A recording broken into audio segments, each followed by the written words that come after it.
Hola comunidad, hace poco recordábamos anécdotas de los abuelos. Mi abuelo creció en un pueblo de Hidalgo, dice que hacía mucho frío y ellos trabajan en el campo, siempre le sucedieron cosas con brujas, duendes y nahuales entre todas sus historias, pero hubo una en particular que me eriza la piel al imaginarlo. Él cuenta que de niño siempre fue muy travieso, era de los de en medio de 7 hermanos.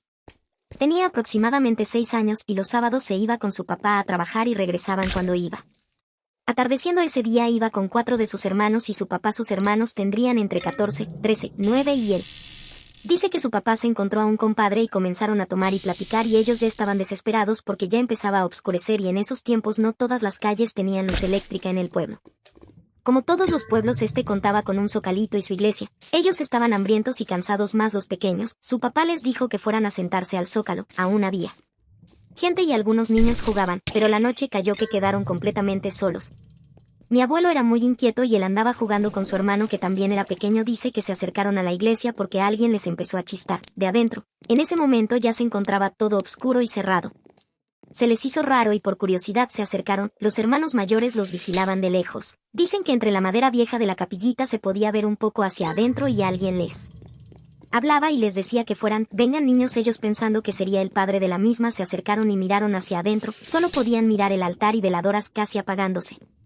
Se entreabrió la puerta y ellos entraron. No vieron a nadie, solo estaba un poco iluminado con una luz muy tenue y que los santos estaban en la pared. Se le hicieron extraños y le dio muchísimo miedo. Cuando uno de ellos volteó la cabeza y le dijo que niños tan feos y les hizo un gesto de desagrado, frunció el ceño y se empezó a reír de ellos. Ellos querían salir de ahí pero no podían. Estaban tan asustados que no podían ni moverse hasta que su hermano mayor les dijo: «Hey niños, ya vámonos, es hora de irnos».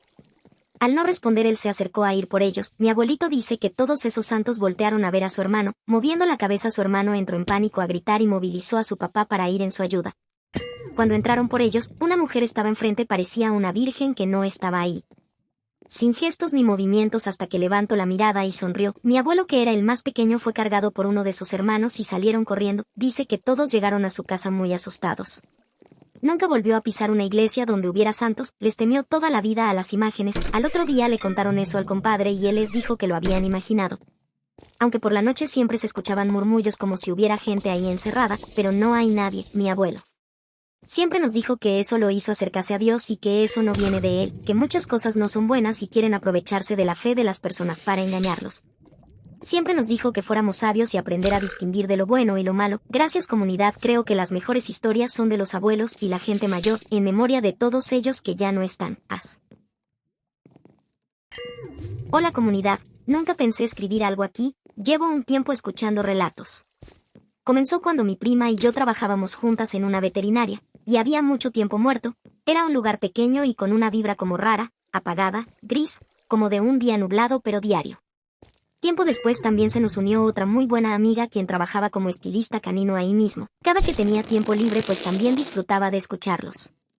No era raro que durante esos días que escuchábamos maratón de relatos o a veces en ese mismo rato se manifestaran cosas extrañas. En una ocasión la televisión se comenzó a mover en la opción de volumen. Se subía y se bajaba y el control estaba frente a nosotras. En otra ocasión a nuestra amiga se le apareció una señora de blanco en un cuarto que era un gallinero. Ella creyó que era conocida del dueño, pero nadie podía entrar hasta allá atrás. La veterinaria era pequeña pero el solar algo grande. Y tenía construido en la parte de atrás. Le preguntaba si le podía ayudar en algo y cuando salió del cuarto a avisar al dueño por teléfono. Regresó con la señora para darse cuenta que desapareció mientras iba a avisar al dueño respecto y yo misma vi los mensajes donde él le preguntaba muy confundido y hasta asustado, ¿de qué señora hablaba? Mi amiga dice que bestia elegante toda de blanco y con zapatillas.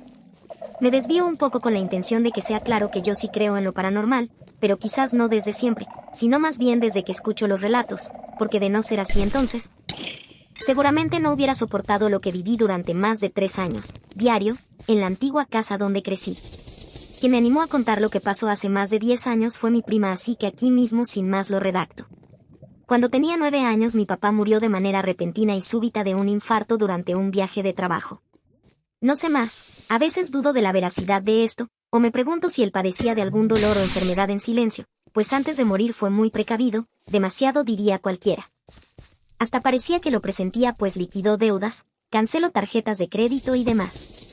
En fin, sin entrar en detalle, fue algo que sacudió muchísimo a la familia en general, aunado a que su muerte fue mes y medio después de la de su madre, mi abuela. Amas el mismo año en 2010.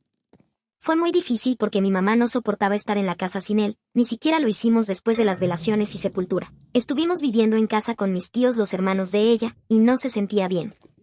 Nuevamente, sin entrar en detalle, después de más de 2 largos años de duelo de mi madre, volvimos a la casa donde crecí y donde mis padres pasaron tantos momentos como pareja y después todos como familia. Esto se sintió mejor, pero empezamos a dormir divididas en los cuartos, de manera que mi madrina dormía con mi hermana en el que compartíamos ella y yo en el de mi mamá. Yo entonces estaba en la secundaria y mis hormonas estaban al 1000, sufría de muchas depresiones por tonterías de adolescente, pero todo esto venía del dolor por mi pérdida, obviamente.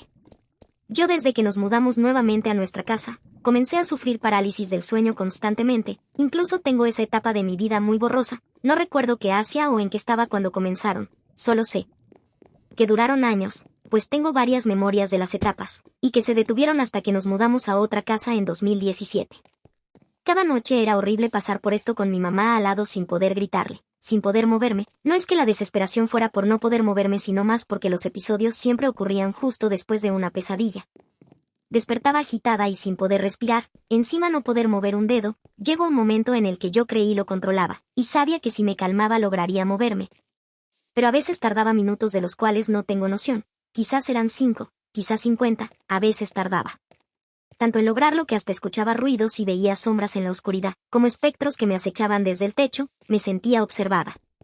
No eran formas humanoides, no eran rostros, simplemente eran figuras y sombras que se movían y no había árboles ni nada afuera que pudiera hacer dichas sombras o efectos. Tampoco sabía a qué hora ocurrían exactamente, pues yo realmente no me quería ni enterar, pero tampoco es raro pues solía despertar a las 3:30 y es algo que actualmente me sigue sucediendo muy seguido. En una ocasión recuerdo que ni siquiera tenía ya el efecto de la parálisis, pero después mi pesadilla al despertar y no poder calmarme por el susto. Seguido escuché ruidos y sentí por debajo de la cama como si dieran pequeños golpes, luego sentí los movimientos en el colchón a los pies de la cama, como si se apoyaran en él justo al borde, y yo no me quise mover ni respirar. Tuve tanto miedo, escuché que gritaron mi nombre 2 veces desde afuera y hasta en mi intento absurdo por querer hacerlo. Parecer normal, hasta pensé que era mi novio de aquel entonces porque él era así muy espontáneo y algo loco. Me asomé por la ventana pero nada, ni los perros ladraban. Tiempo después escuché un relato que dice que no te asomes si escuchas que te llaman. Bueno, pues yo lo hice. Tengo varias historias así, muy leves, pero lo de la parálisis sí lo sufrí mucho y por mucho tiempo. No he vivido algo realmente terrorífico, y la verdad tampoco es que quiera. Yo le tengo mucho respeto a todo este tema. Pero seguramente algunas veces me metí con lo que no conocía y por eso suelen pasarme cositas de este tipo, como en mi trabajo, es una tienda retail. Este se ubica cerca de unos panteones que están justo cruzando el bulevar. Cuando no está la tienda funcionando se sienten muchas presencias, se escuchan voces y también se caen las cosas. Me sucedió este año algo reciente relacionado con brujería, pero es algo fuerte e incluye a terceros en mi vida actual, y si la llego a contar, seguramente lo haga de manera anónima.